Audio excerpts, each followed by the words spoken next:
So I'm going to try something that's only slightly different. We're going to call this Halloween night review. Yes, well, we haven't had any trick-or-treaters, and I'm not worried. And then again, the weather hasn't been the best out there either.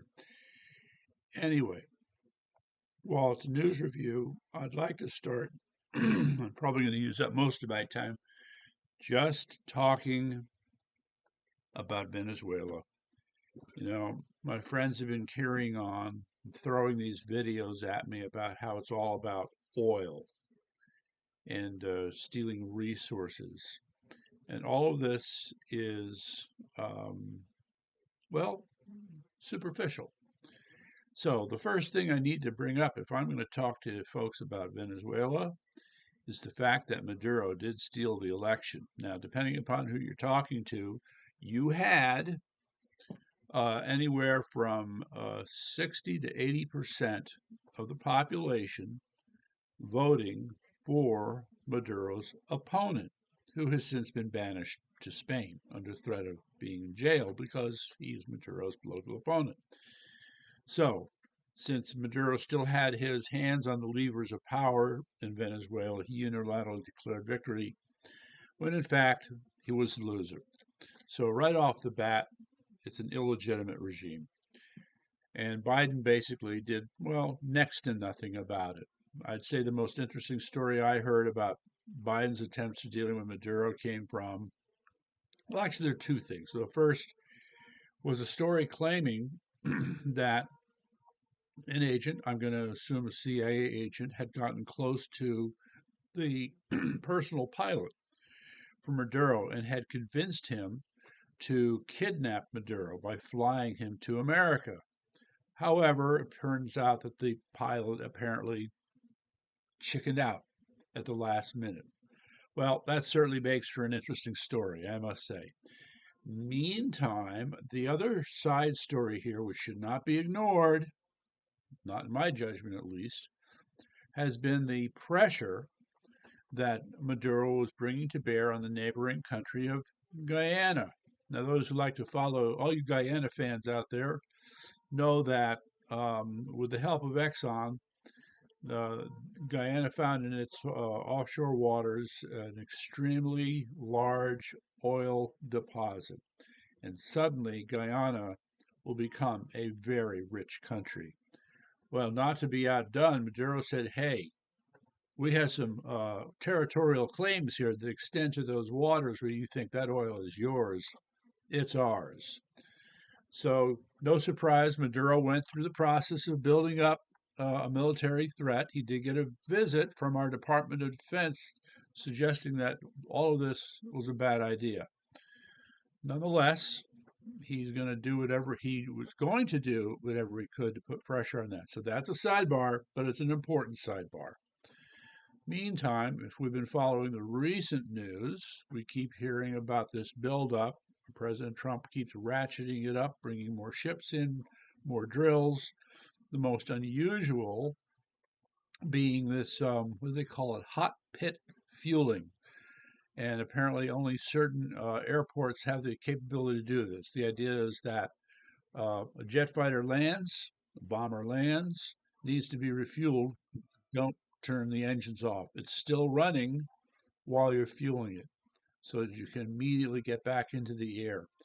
So it makes for an interesting bit of reading, but the rationale behind this, who knows? Who knows what they're thinking? I mean, why would you, with an inferior military like Venezuela's, need to have that level of performance? Maybe it's the 5,000 missiles, I don't know, that Maduro claims he has, the short range missiles from Russia. So, okay, there's that. Plus, was it the Ticonderoga coming into the area?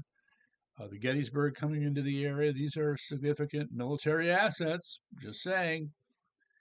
In addition to the aircraft carrier, was it the Harry S. Truman, if I remember correctly?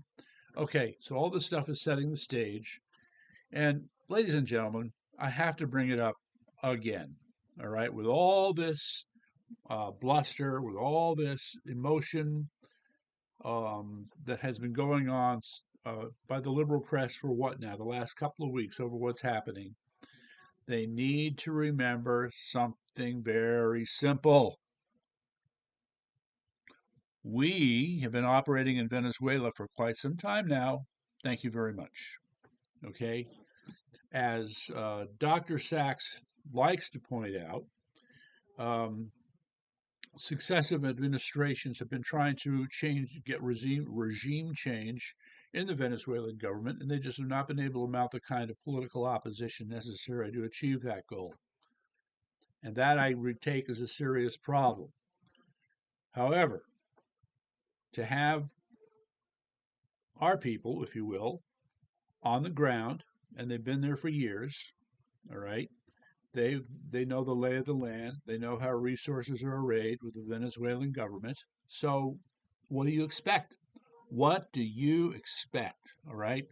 So, at least the very notion that we're somehow going into this blind, not even close. However, I do want to offer up another sort of impression about everything that's happening. It, it for a moment there, the way events are unfolding, the messaging that's coming from the Trump administration, all of this feels like the days before the Iraq War. Okay, I don't know if any of you people can remember back to 2002, 2003, but there was this kind of blind insistence that Hussein surrender, which he never did. And you know, I think in hindsight, we realize that the pretext for the Iraq War was not the strongest in the world, and that's putting it mildly. And while much is being said about the drug trade and the harm that it's causing not only America but other parts of the world, as much has been said about that, I don't know. Just does this really rise to the level of a military invasion, if that's what we're talking about? And if they're just going to be strikes, what are these strikes supposed to accomplish? I mean, at some point, I mean, you don't see Maduro exactly folding. And the unspoken part of this conversation is while everybody's going, oh no, we're going to attack Venezuela, we're going to attack Venezuela. Well, what in God's good name do you think is going on with Russia, China, and Iran? And Iran's proxy Hezbollah, and God knows what other groups are international groups are operating in Venezuela. Okay, they're all trying to figure out how they're going to deal with this impending threat. All right, and it's going to be a factor. So when you consider all that, I'm not sure what military strikes on their own merits are expected to accomplish. But then again, I'm just an observer. I'm just an observer. That's all. Yes. So what can we expect, say, in the next couple of weeks? Well, I'm going to start by simply saying I'm not sure, but when people like Dr. Sachs revert to these silly arguments about resources and oil, um, they need to be reminded. They need to be reminded just what kind of a malign influence Venezuela is in South America and in the Americas for that matter. I mean, even if you did not talk about Tren de Aragua, even if you did not talk about the million some estimated illegals who have been pushed from Venezuela into America under the Biden regime, even if you didn't cover any of that, you still have all the other communist and communist adjacent movements that Venezuela is supporting, even though they themselves would not consider themselves communist. All right. And so to me, that's the most important point. Aside from the fact that he stole the election, that he's an illegitimate president, and who's fomenting various kinds of socialist and communist revolutions around the Americas while propping up Cuba as well. I mean, all of that has got to go. And I know it's kind of funny. So there is the Monroe Doctrine, all right, and then there's the idea of what was it, strategic hemispheric dominance, as Steve Bannon has been putting it. All of these, that's the level which we need to be thinking about this, not oil. And while he's complaining, oh, that's the other thing, by the way. When Dr. Sachs was carrying on, he was really downplaying the stolen election in Venezuela. That is a tell right there that he's not exactly being honest. So that's a factor too. All right. So the next several days, we're going to see other big developments. You can be sure that our friends at the Department of War have been war gaming this, running all kinds of simulations, developing and refining their plans, and moving in a direction in which they think they're going to get the best return. However, I want to add, once again, where's the political opposition? We have that woman who is Venezuelan who won the Nobel Peace Prize recently, but she's not a political leader. Some people refer to her as a failed activist. So where's it going to come from? Is our friend in Spain who's going to somehow make a triumphal return? No, this is no. I see a lot of problems here, and military strikes on their own, in my humble opinion, will be problematic. So, if anything, in the coming days, we need to hear more about what we'll call the political solutions for Venezuela. Okay, regardless of what Dr. Sachs thinks, because Venezuela really is, as I have said before and will continue to say again and again, they are the hub. Okay, they are the hub of the wheel that turns in South America in the name of all things communist and socialist. All right, get that wheel to fall off, and it's going to solve all kinds of problems, not only in South America, but for us in America. So, on that happy note, until next time, guys.